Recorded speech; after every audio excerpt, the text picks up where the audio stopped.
especially the Bhagavad Gita, the foremost of the scriptures from our ancient wisdom, it openly discusses this. The mind is very flickery, the mind is very turbulent. Practices like silence, fasting, or resilience or self-restraint feel uncomfortable.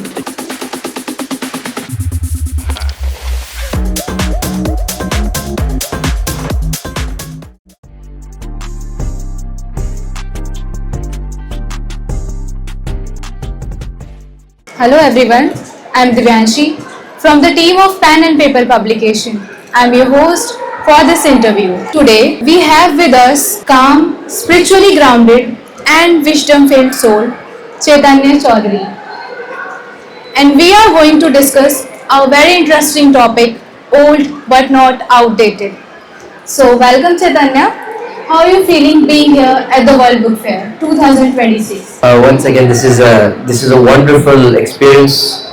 Everywhere there's so many people, and in the books there's something else, something new that we can learn. And I absolutely love the environment. Absolutely love this place. It's wonderful. It gets me so excited to have a new opportunity to learn, and this is basically the highest level that someone can go to. Thank you. That's wonderful. Let's begin with our session. So my first question to you is, Chaitanya, when you say old but not outdated, what does that mean? What kind of ideas or practices are you actually talking about? When I say old but not outdated, I'm just talking about timeless ideas, timeless concepts that have come from our ancient wisdom that have not been trapped in time because they still are relevant today, because they still work to this day. Now there are a few problems humans face that I like to call timeless problems. There's stress, confusion, anxiety, the loss of a good virtue, or trying to get a better, gain a better habit. We are always hunting them, and that's a problem that we've been facing for generations and generations together. So these are timeless problems. So to tackle these timeless problems, I believe we need timeless ideas, timeless concepts that our ancient scriptures are full of wisdom that are teaching us. So that's the first thing, that there are ideas that still work today. Now most self-help books, they focus on changing the world around you, making the world more comfortable for you, making your environment comfortable for you. But our ancient scriptures, these timeless ideas, they actually focus more on changing yourself. It focuses on the mind, heart, and soul. How you can change yourself rather than changing the world. Like most self-help books, how to become rich, how to grow rich, how to attract the love of your life. So this is all the comfort. This is all your environment. But what actually needs to be changed is it's the reader. So or it is the audience. So this old but not outdated, that's exactly what I mean. These ideas, they still work today, they still are relevant today, and if someone applies, it's going to be pretty good for them.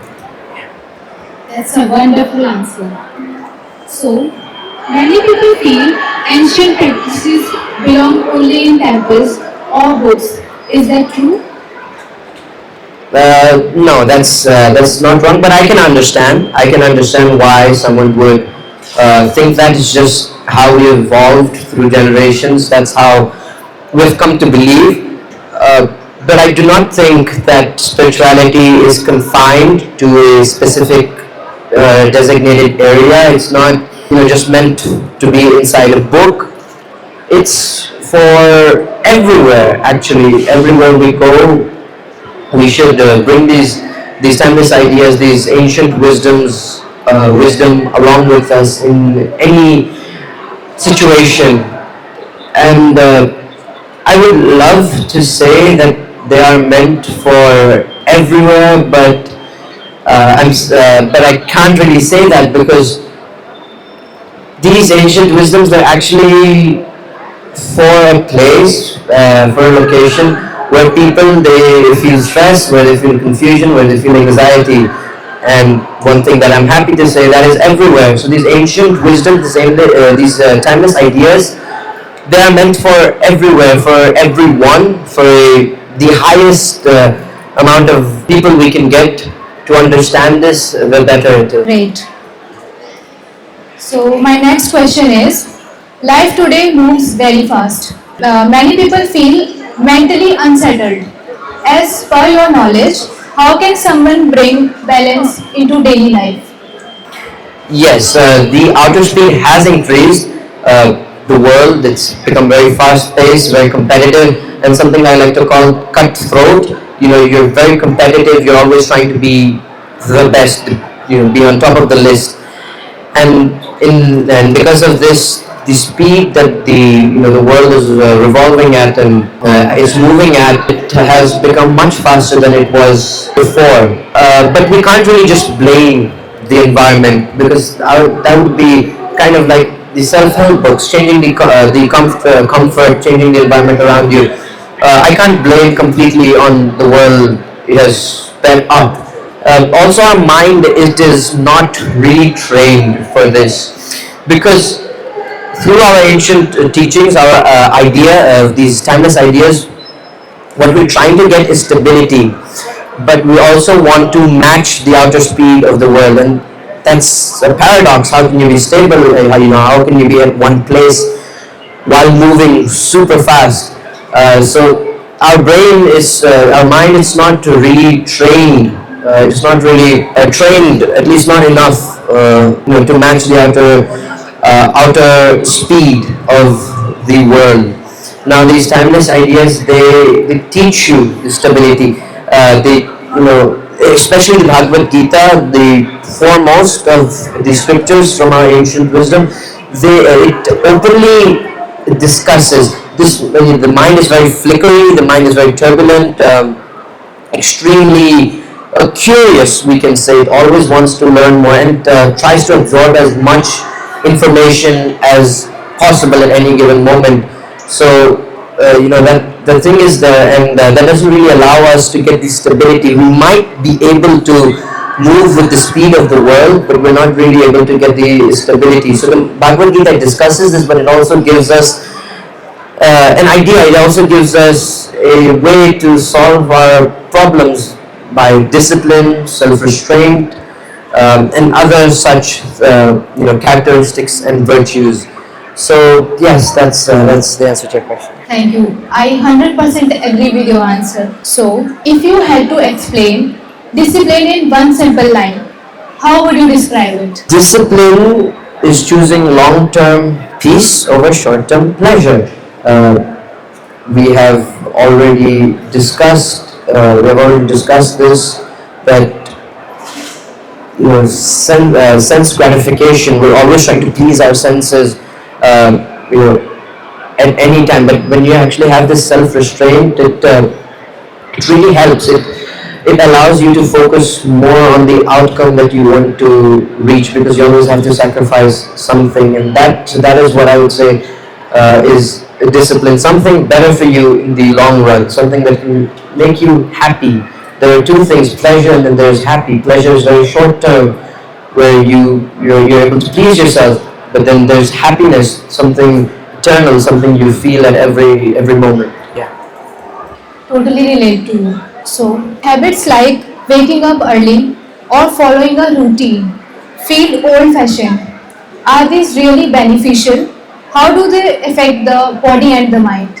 First of all, I wouldn't really use the word old-fashioned. If it was me, I would use more predictable. It's much more predictable. When you have a routine, or if I ask you what a routine is, you would probably say, you get up in the morning, you clean yourself up, you eat your breakfast, you go to your work, you go to your school, and then you come back, family time, eat, sleep.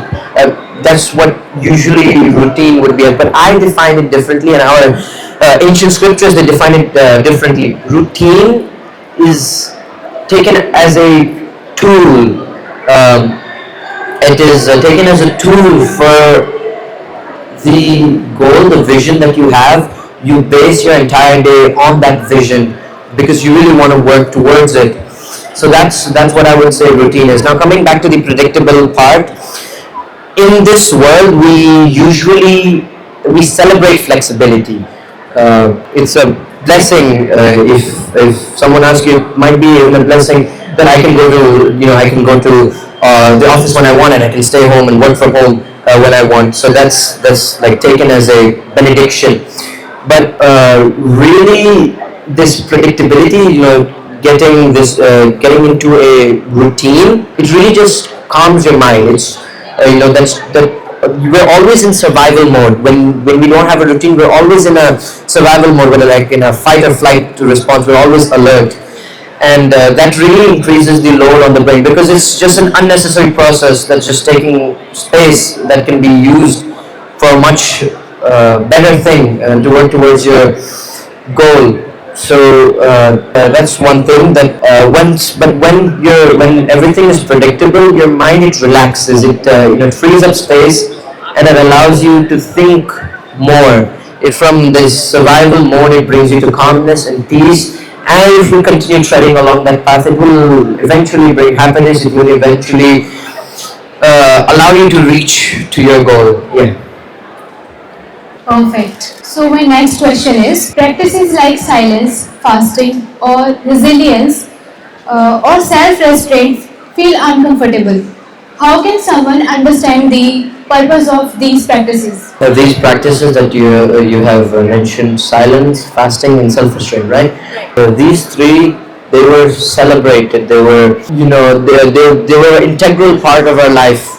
Not even too long ago, a few generations back as well. Because these three, they're really powerful tools. They're really great tools to see the needs of a human being, what they need to change themselves. For example, silence. Silence, when you keep quiet, or you're doing meditation, you really can hear the inner thoughts, and how much it's eating your brain away. When you're quiet, everything, always thoughts are in process, they're going on in your mind. And when you're silent, then you're actually able to understand, and hopefully once you understand, you'll be able to cut them down. Next, there is fasting. Now, fasting, if I ask you fasting, it would be fasting from food. But really, fasting is from any habit that you might have developed, anything you're really attached to. So this fasting, it shows your attachment to a few things. Like when we fast for food, we are really able to understand that how much pleasure we're hunting from that, the pleasure that is derived from the tongue when we're eating. So when we fast, we'll be actually able to understand that. Now we can also, technically, if we understand the meaning of fast, we can also fast from our phones. Now when we fast from our phones, then we'll be able to understand how attached we are to these little devices. So that's fasting. And then there's self-restraint. Self-restraint, it is again basically like fasting. It shows the habits that you may have developed in this course of life, negative habits that you might have developed. And again, these are all tools to make you realize. It gives you clarity, and it makes it see through that what do I need to change, and then you have to take actions on it. But these three, they were respected, they were loved, and I believe they can still be loved. They're really amazing tools to have in your toolbox. As fasting, silence, and self-restraint, it really just shows what necessities a human needs to become better, to become balanced, to become stable, to become a thoughtful individual. Why do you think many meaningful practices slowly disappeared from normal household life? Household life, it became very fast, and it became very output focused. We're always going after things. We're always quantified, not judged. We're always quantified. We're always quantified by things like marks. How many marks do you get? Oh, you get good marks, so you're an amazing person.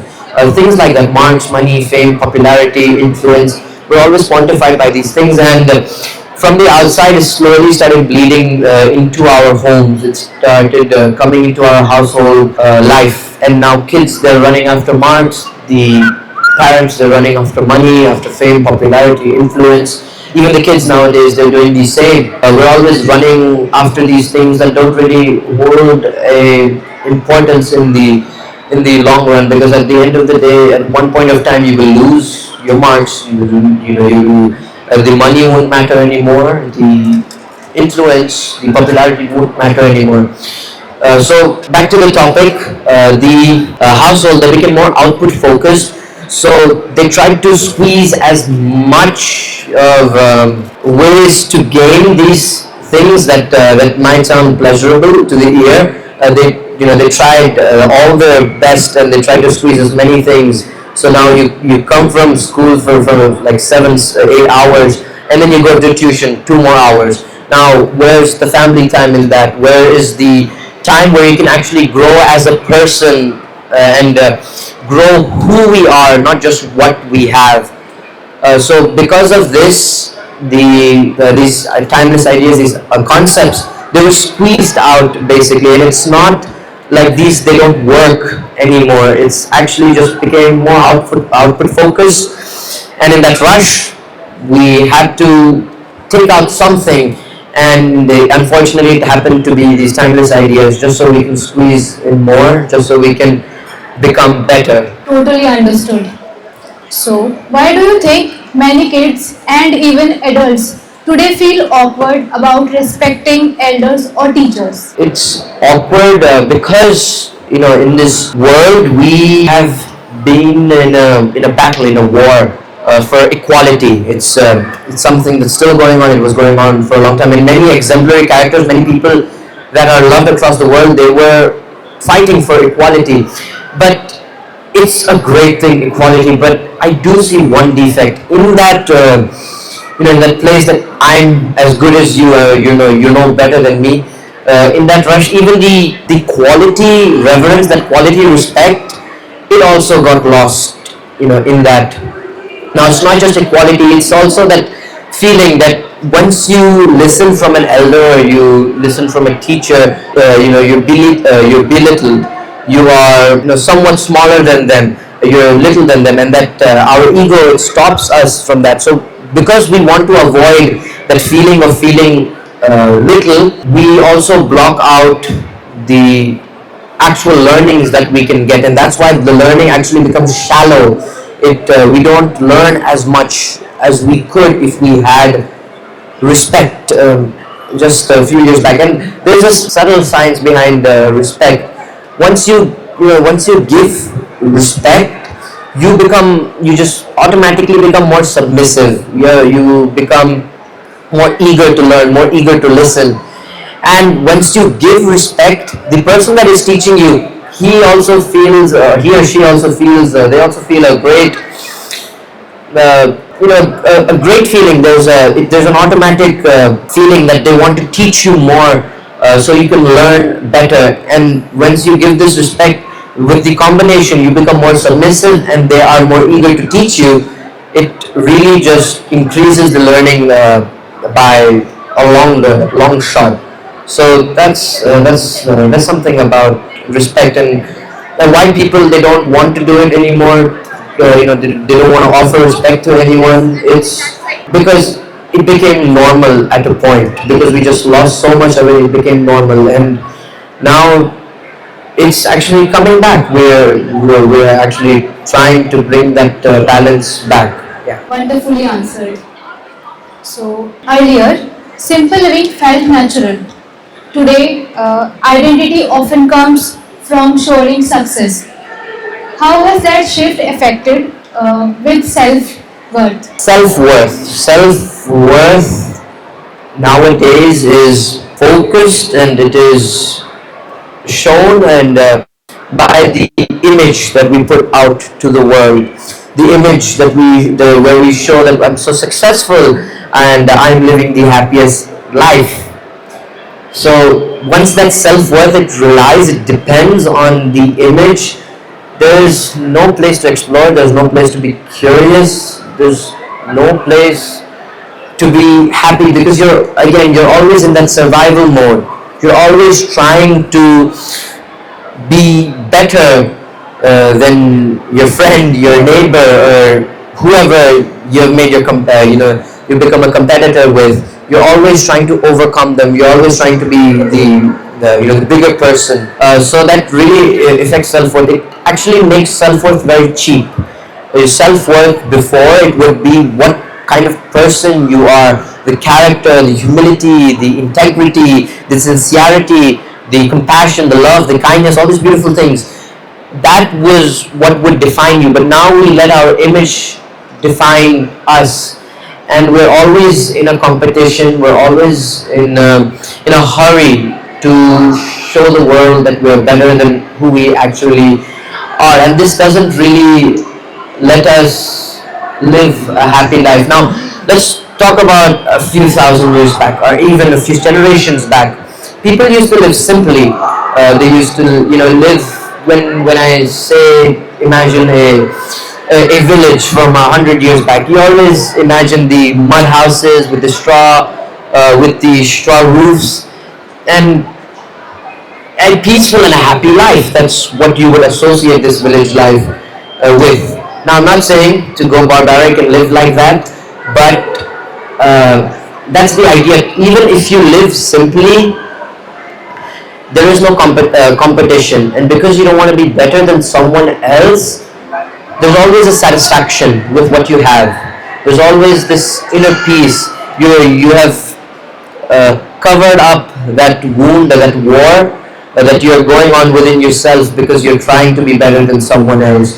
So that is why living simply nowadays, it has become hard because of the image that we want to put out to the world. Yeah. Great. Do you feel modern education and systems focus more on outer skills than inner stability?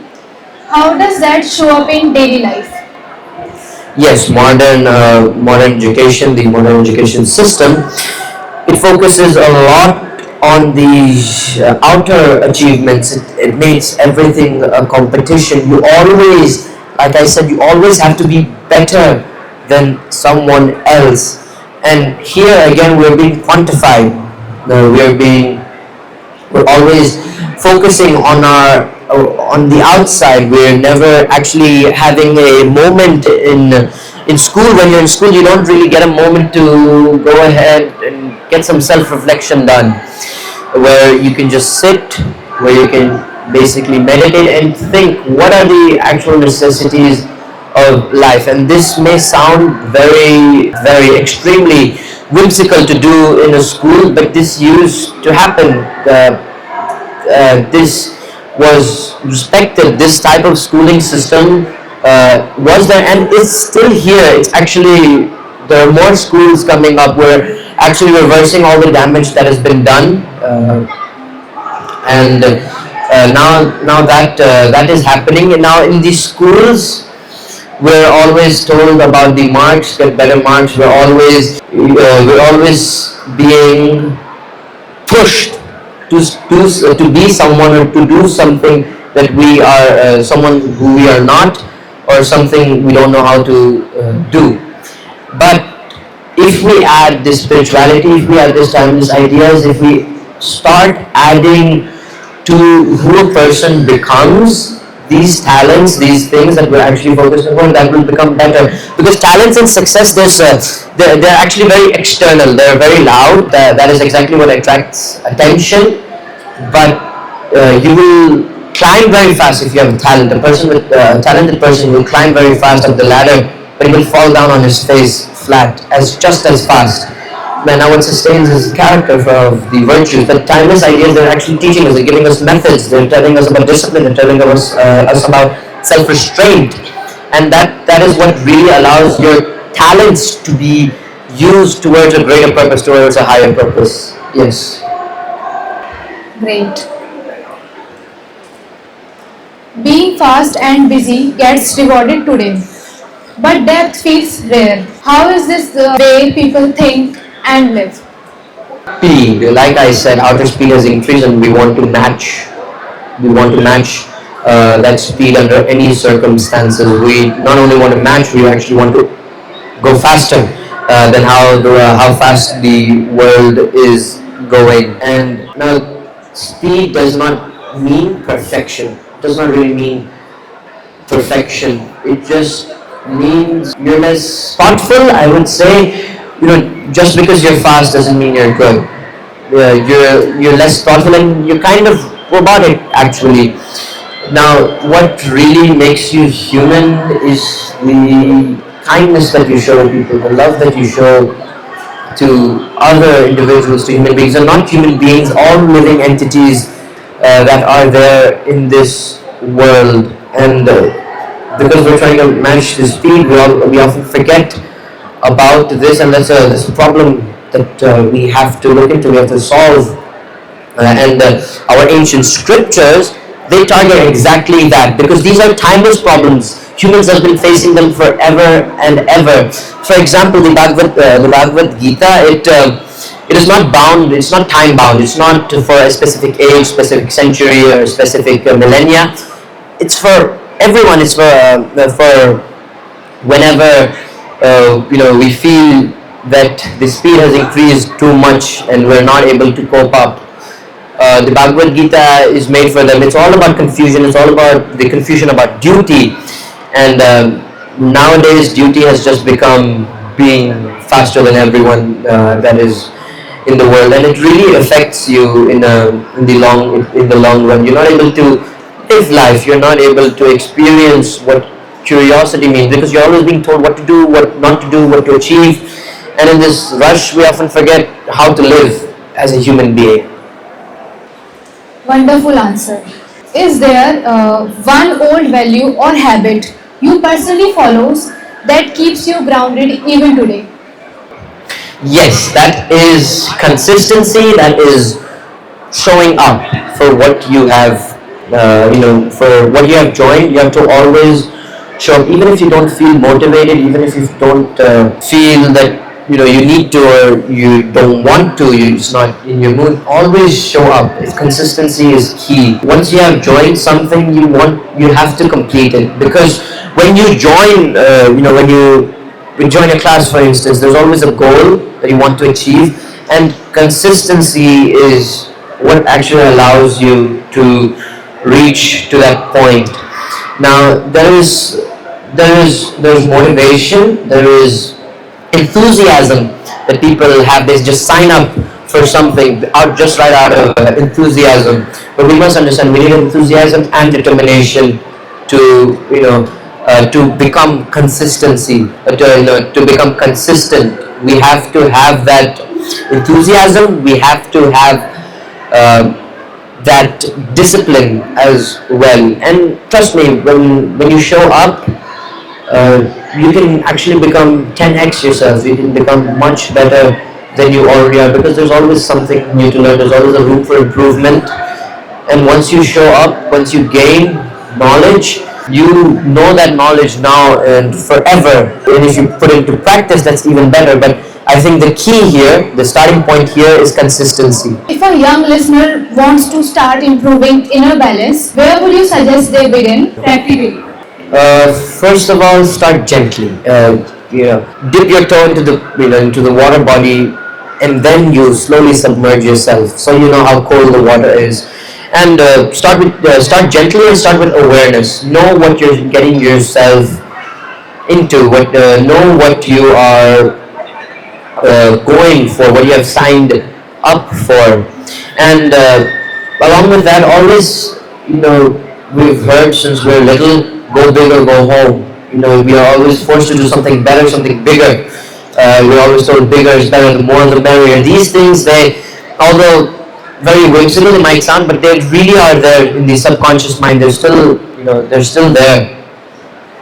But I really think small changes are the best changes. Do something small, do something repeatable. Do not, again, enthusiasm. If you have a ton of enthusiasm and you go for something big, you won't be able to sustain it. Sustainability is much better than just doing something big and then stopping right there.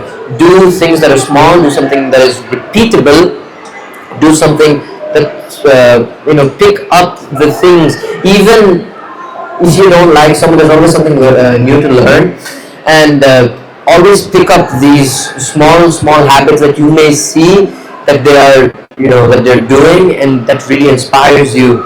Always, always be in that mood. So Again, be gentle, enter gently. There's no need for rushing. Always do small but repeatable things and have awareness. Know what you're getting yourself into. Some listeners may feel these ideas sound good, but hard to apply in today's life. What would you suggest you would like to say to them? Again, start gently. It may seem difficult, but our ancient scriptures, a lot of the characters there, they are there to show. Even if you are in a situation that you might even feel that I cannot apply this, or it's too good to be true, it's really not. We can take inspiration from our these timeless ideas. It's old, because we've moved so fast, we've evolved. Technology, for example, it's evolved so much, but the problems are still the same. So because and humans have evolved as well.